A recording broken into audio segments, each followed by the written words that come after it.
Boa noite, pessoal. Hoje nós vamos ver, mais uma matéria, e essa matéria é sobre análise dos ciclos financeiro e operacional. Nós vamos estar estudando esses meios de análise, que tem tudo a ver com as matérias fluxo de caixa.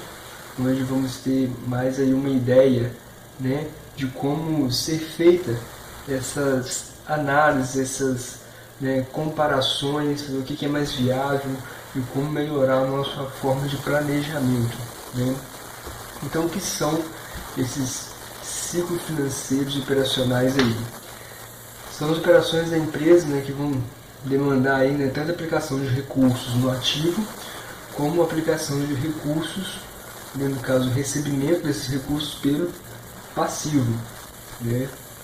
Então, são o que vai determinar, porque você vai ter aplicação no ativo, onde você vai estar adquirindo aí estoques, onde você vai estar também fazendo o recebimento de duplicados de clientes, como também no passivo, você vai ter lá fornecedores a pagar, tributos, os próprios encargos referente às suas despesas que você vai ter com a mão de obra.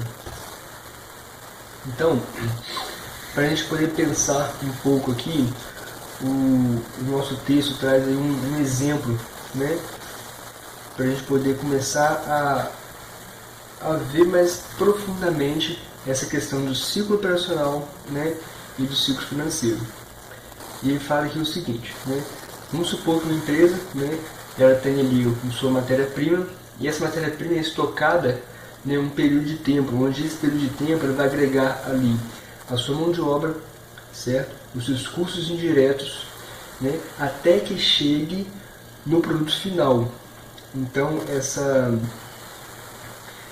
esse período que essa matéria-prima está ali, vai tornar um período que podemos dar o nome de ciclo econômico, certo? Vai ser um processo que a mercadoria fica ali até o momento que ela entra ali, que ela faz todo o processo de produção dela, até o momento que ela vai vender, chama-se ciclo econômico, que o exercício vai trazer para a gente aí com um prazo de 49 dias, esse processo todo, desde que a matéria-prima entra até o momento que sai o produto final pronto para ser vendido. Um outro, continuando no exemplo, no caso, os fornecedores de matéria-prima, no caso secundária, embalagem, vão ter um prazo médio de pagamento de 54 dias, ou seja, a partir do momento que eu comprei, que eu fiz aquisição da matéria-prima, dos insumos, das embalagens ali, tudo isso, ele fala o seguinte, tem um prazo para pagar esses fornecedores de 54 dias. É claro que esses prazos vai, no caso de empresa para empresa, cada uma tem um prazo no controle do seu estoque, cada um tem uma forma de trabalhar com a sua estocagem ali. Isso vai interferir de cada um. Os fornecedores, cada um vai ter, em regra, alguns comércios já seguem padrão, outros não, tudo negociado com os fornecedores, no caso, e vai ter a média de dias a ser pago, 54 dias, 15 e por aí vai. Um outro ponto que é interessante para a gente é o seguinte, a empresa, quando vende esses produtos, ela tem um prazo, em média, de recebimento de 39 dias. Isso são, aqui o exemplo que a atividade está nos propondo. Então, ele tem um prazo, a partir do momento que ele vende, para receber essa mercadoria, um prazo de 39 dias. Tá? Essa questão do prazo é muito importante. Por quê? Porque é o seguinte, isso vai medir a liquidez da empresa.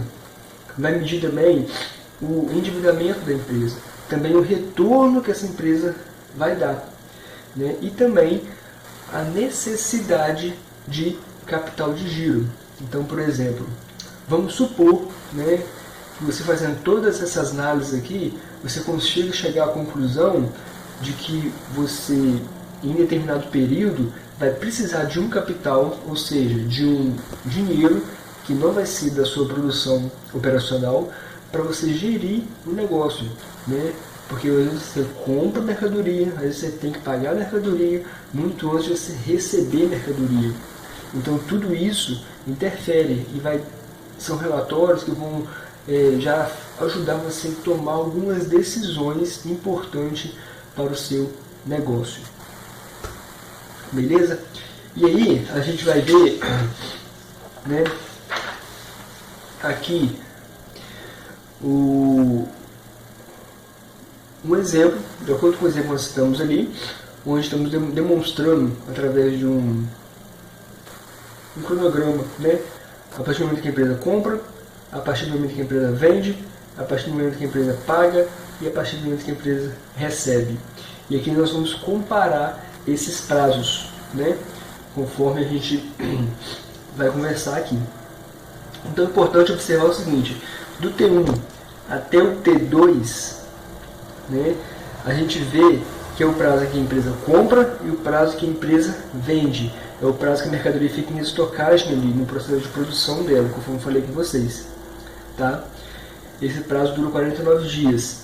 E a gente já pode observar aqui também que o prazo médio de pagamento das compras, né, durou 54 dias. Tá? Ou seja, a compra vem do T1 até o T3, né, que a gente pode observar ali. Né? Após a venda do T2, né, a empresa recebe no T4. Está vendo ali o espaço, o intervalo, se você observar no gráfico aí? O período T1 até o T4 é a soma, tá? A soma do ciclo, que a gente vai dar o nome de ciclo operacional, ou seja, é o momento em que a empresa, até o momento que a empresa comprou, até o momento que a empresa vai receber. Esse ciclo é o ciclo operacional, ou seja, é todo o ciclo da produção, ou seja, eu comprei aqui, eu produzi, eu coloquei meus custos, minha mão de obra, direta, indireta, apliquei tudo aqui, vendi o produto, aí paguei mercadoria, aí recebi mercadoria, terminou o ciclo. Esse produto A que foi produzido, né, teve toda a aplicação da matéria-prima, pagou as mercadorias que foram utilizadas e recebeu, terminou o ciclo dele. Acabou o ciclo dele, se chama ciclo operacional, ou seja, é a soma, né, do prazo médio de rotação de estoque, alguns chamam de renovação de estoque, com a soma do prazo médio de recebimento, né, das vendas, aí, o recebimento das faturas, do jeito que vocês quiserem situar nomes. Tá? A soma dos dois é o ciclo operacional. Tá? Outra coisa que é importante a gente observar, um momento, né, T1 até o 2, é o evento de compra e venda. É o momento que ocorrem as transações comerciais, vamos dizer assim. Tá? O momento T3 até o T4 é o momento que ocorre, no caso, o envolvimento financeiro da empresa. Ou seja, os eventos de financiamentos, pagamentos, tá? Recebimentos, ocorrem do T3 até o T4, nesse exemplo nosso aqui. Tá? Uma coisa que é bom a gente observar é o seguinte: quanto maior, né, a distância entre o pagamento, né, e o recebimento, melhor. Então, por exemplo, se eu compro e pago com prazo de 100 dias, e se eu vendo e recebo com prazo de 50 dias, é melhor para a empresa. A empresa, com essa dinâmica, ela vai precisar de menos capital de giro, porque ela vendeu, já recebeu e ainda vai pagar a mercadoria. Esse é o ideal. Um ciclo financeiro, que a gente vai falar agora, negativo. Tá? Outra coisa que é muito importante, né, é a gente analisar esse ponto T3 ao T4, onde a empresa paga e recebe. Esse momento aqui é onde a gente vai dizer se a empresa, em determinado momento, vai precisar de um capital de giro ou não. Porque no momento que ela paga, no momento que sai o dinheiro da empresa, até o momento que ela vai receber, é o momento que não entrou dinheiro da empresa. E esse intervalo vai ficar ali uma lacuna, que provavelmente talvez em déficit, vamos dizer assim. Né, porque não vai ter dinheiro. Então talvez seja o momento que a empresa, né, o sócio entre com capital de giro, que esse capital de giro pode ser feito de várias formas, né, ou seja, com dinheiro da empresa, ou um empréstimo, um financiamento, alguma coisa do tipo. Tá? Outra coisa que é muito importante pensarmos aqui, né, O ciclo financeiro da empresa, né, nesse caso aqui, seria quanto mais negativo, melhor. Por quê? Se ele for negativo, significa que primeiro eu recebi as minhas vendas, depois eu vou pagar as compras, né? Alguns mercados, por exemplo, praticam muito esse tipo de ciclo, né, operacional. Primeiro eles vão lá, vendem toda a mercadoria e depois tem os prazos para pagar. Isso é bom para eles, porque eles não precisam investir um capital tão alto na empresa para poder circular na empresa, fazer a empresa girar. Até que tranquilo, deu para a gente poder entender esse mecanismo aqui, né, onde a empresa compra, vende, paga e recebe. Esse é o ciclo dela, tá bom? E depois a gente vai conversar um pouco mais aqui, né, sobre alguns ciclos que também tem um nome que é praticamente a mesma coisa que a gente está expondo aqui para vocês, tá? Importante a gente analisar, por exemplo, o prazo médio de rotação de estoques. Esse prazo indica o quê? Quantos dias, conforme falei com vocês, em média, os produtos ficam armazenados na empresa, né? Então, assim, o volume de estoque, ele é mantido por uma empresa decorrente ao quê? O volume de vendas e a sua politicagem de estoque. Então, por exemplo, cada empresa vai ter um tipo de controle dos seus estoques, certo?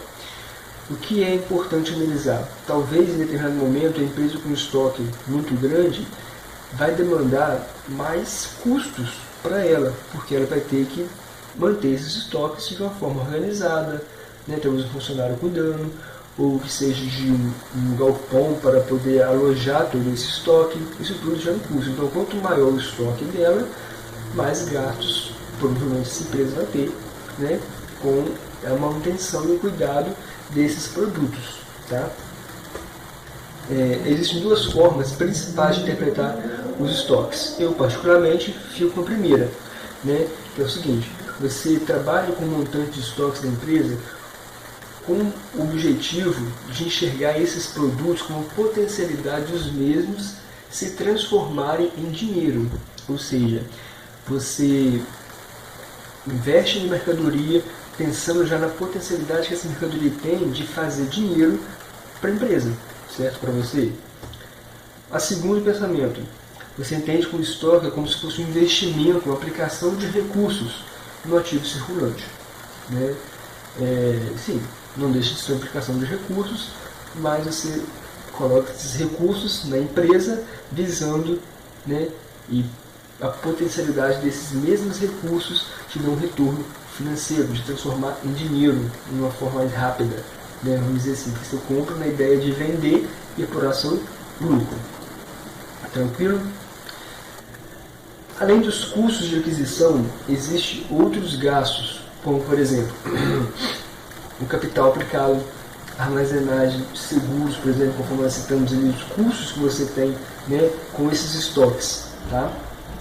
É muito importante observar o seguinte, né, a empresa, quando adquire seus estoques através de um prazo concedido pelo fornecedor, com recursos próprios ou com endividamento bancário, isso é importante.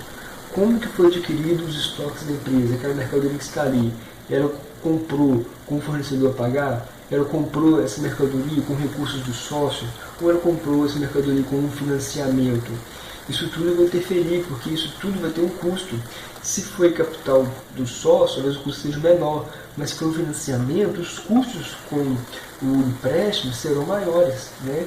E isso tudo, na hora de vender o produto final lá, vai ter que ser calculado, né, o lucro dessa empresa para que ela consiga, né, também pagar, né, todo esse investimento. Senão a empresa provavelmente vai ter um prejuízo.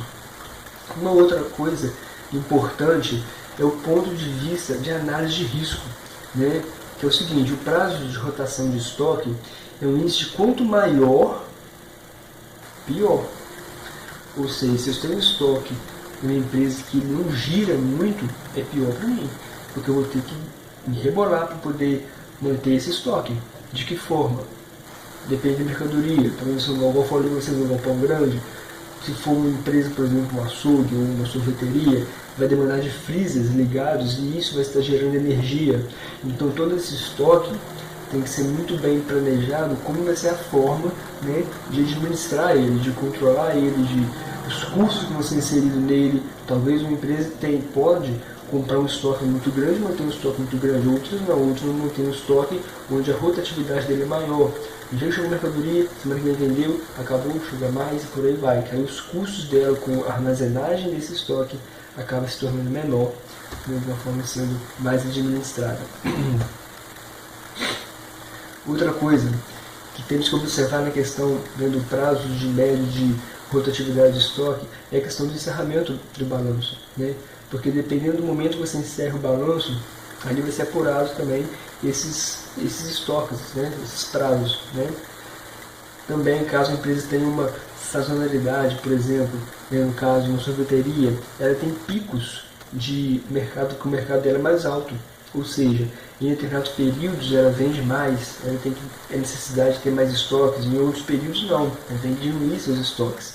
Então, quando você vai calcular esses ciclos operacionais, tem que ter cuidado com esses prazos, porque você pode, em algum momento, talvez, isso aqui foi calculado assim, mas tem que ser feito nos períodos, né, onde você vê que esse ramo terá alterações, né, e influência de acordo com o mercado.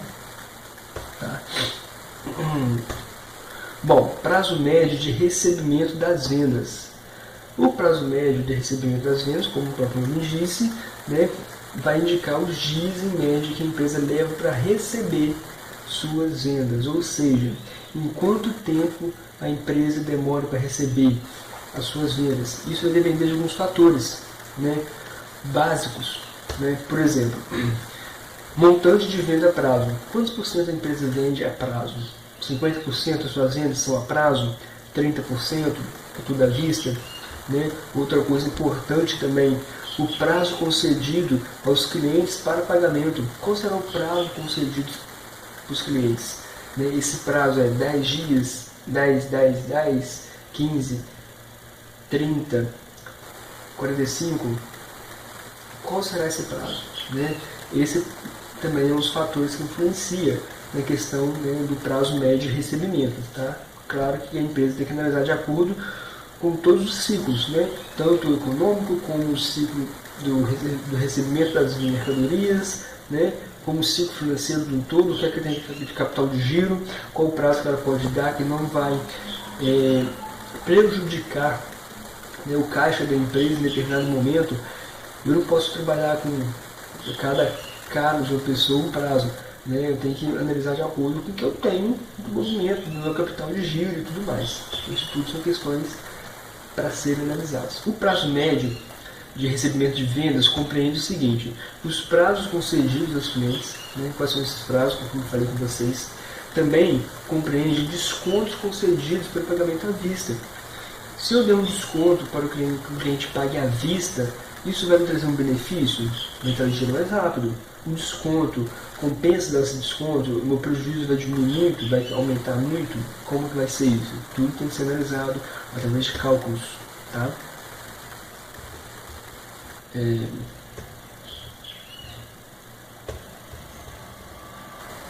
Então o prazo compreende isso. Outra coisa que o prazo médio de recebimento de vendas compreende: os instrumentos de formalização da venda a prazo. Como será feito essa venda? Através de cartão de crédito, através de cheque, através de boletos, né? Tudo isso tem que ser analisado, porque se é feito através do meio, né, através de cartão de crédito, quais são os custos que são inseridos, né, numa venda a prazo ali no cartão? O dinheiro é de imediato, né, já cai na sua conta, mas tem os custos, né, por ter dividido e parcelado essas compras para essas vendas para o seu cliente, né? Como também os duplicados, também tem um custo para gerar cada duplicado no banco, né? Preocupação com o risco de crédito, também é interessante isso, né? Você tem que analisar o risco de crédito. Você sai dando crédito para todo mundo, você vende para todo mundo e fala: assim que você puder, você me paga. Você tem que analisar o seu mercado, sua clientela. Se tem uma inadimplência muito grande, qual a forma de você controlar para essa inadimplência diminuir? Isso tudo tem que ser analisado para você poder pensar na questão do ciclo né, de recebimento das mercadorias aí, tá? Uma coisa que as empresas têm feito muitas vezes é diminuir seu grau de exigência na análise de risco. Né? Por que ela faz isso às vezes? Tentando alcançar novos mercados. A empresa fala assim, não, se eu diminuir minha forma de vender, se eu vender mais a prazo, a tendência é que eu venda mais. Mas e o recebimento disso? Ela tem uma resposta de imediato, ou a resposta acaba falhando muito, né? Tem empresas que não têm essa política de olhar no Serasa, pesquisar o nome dos clientes, ver como é que está a situação. Tem algumas empresas que já pesquisam. Uma vez que elas fazem essas pesquisas, elas falam o seguinte, se a pessoa deve, aqui você não tem crédito. Né? Ou então pede algumas testemunhas, né? Vamos dizer assim, pessoas para poder falar, não, fulano paga direitinho, ou fulano não quero, né, optar. Então assim, são coisas que têm que ser analisadas.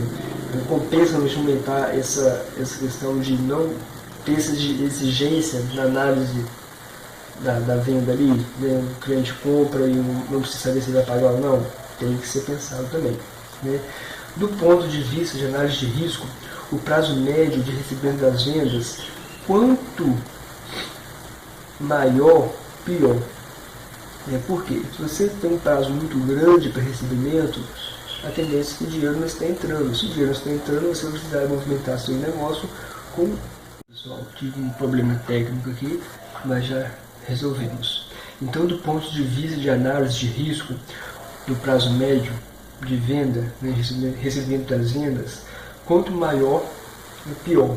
Porque se você tem um prazo de recebimento maior, ou seja, esse período, até o momento que você vendeu, né, você vai ter fornecedor para pagar, funcionário para pagar, despesas com aluguel e outras despesas, esse período você vai estar sem dinheiro para estar financiando todas essas despesas. E esse dinheiro vai ter que vir no capital de giro da empresa, tá? Até um período que ela vai vender e receber, e esse dinheiro vai entrar no seu caixa.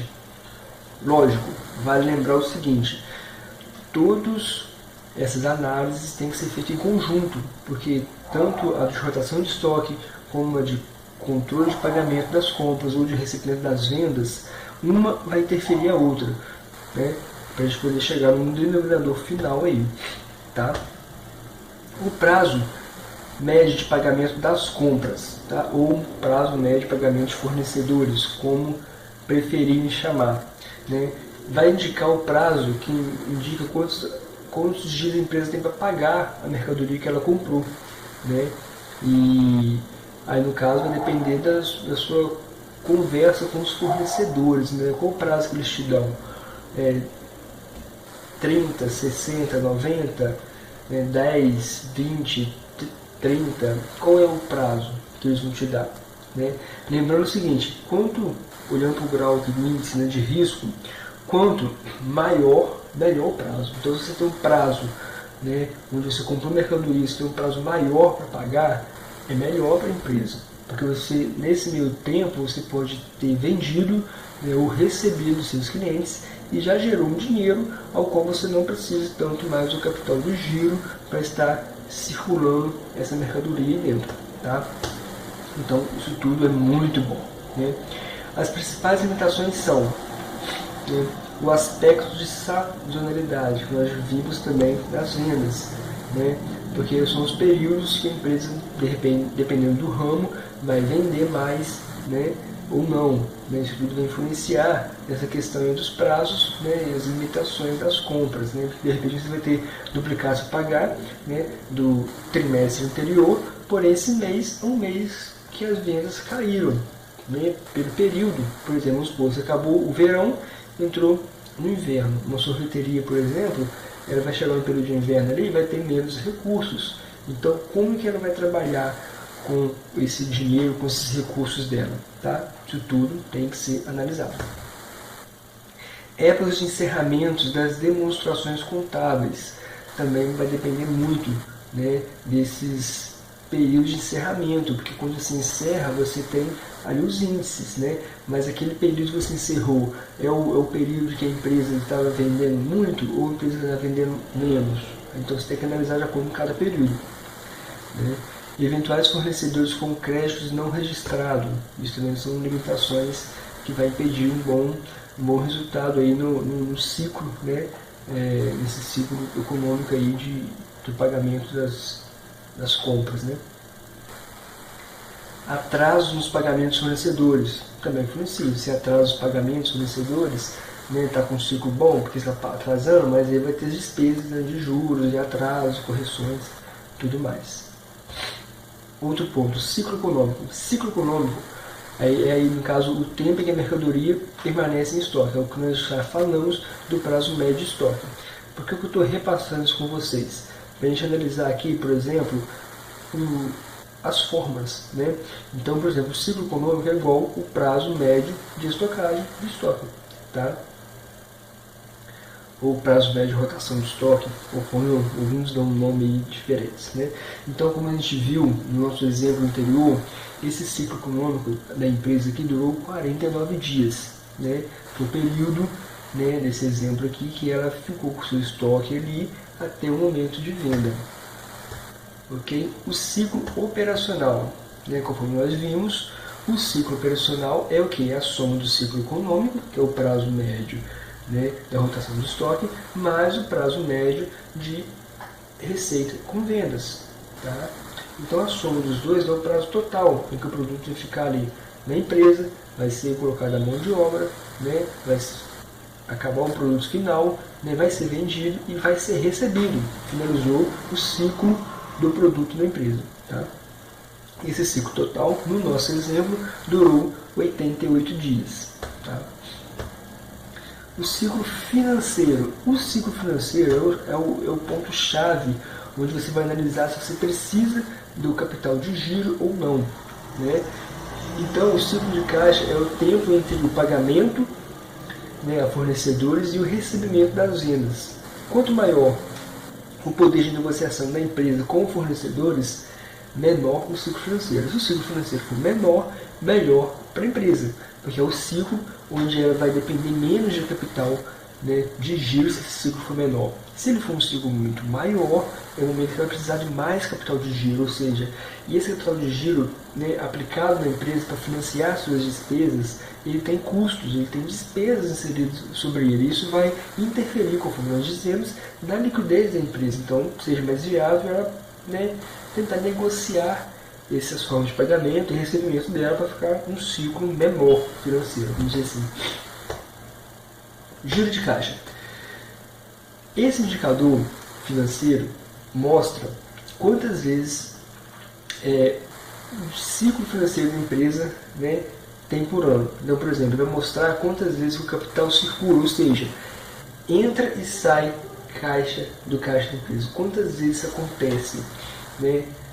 Quanto maior esse giro de caixa, melhor, porque significa que o dinheiro está de uma forma dinâmica, né? Entrando, saindo, entrando, saindo, entrando, saindo, e com isso, uma forma dinâmica que a empresa está movimentando, ou seja, o capital que ela dependeria para girar, na verdade não vai depender mais, porque a empresa está constantemente movimentando, ou seja, o próprio dinheiro que ela recebe já movimenta e paga as outras coisas que ela tem que financiar. Tá? Esse é um indicador que é útil para a análise das empresas vendo fluxos de venda de estoques, como comércio, varejista, distribuidores e indústrias. Tá? Vem ajudar muito, né, esse tipo de controle. Tranquilo? Conforme nós dizemos, quanto mais alto o giro de caixa, mais chance a empresa tem de apresentar um resultado sólido, ter uma boa gestão comercial, né, operacional e financeira. Então, a fórmula aí, né, dele é, no caso, aí, 365 dias do ano, dividido pelo ciclo financeiro, que nós encontraríamos ali. Né? O ciclo financeiro, eu acho que não falei a fórmula, o ciclo financeiro, a fórmula dele é ciclo operacional menos, que é o ciclo operacional, que é a soma do prazo médio, né, da rotação de estoques, com o ciclo de recebimento das vendas, somado os dois, menos o prazo médio de pagamento de fornecedores. Esse é o meu ciclo financeiro. Tranquilo? Até aqui, então, nós fechamos, né, essa matéria, né, façam os estudos, depois vou disponibilizar para vocês algumas atividades, né, sobre esse conteúdo, onde nós vamos estar treinando também na prática, né, a forma de analisar algumas situações, né, alguns ciclos de algumas empresas, para pensarmos, para analisarmos, para aprendermos, né, como funciona isso e quão importante é essa ferramenta. Muito obrigado pela atenção de vocês, que Deus abençoe, forte abraço.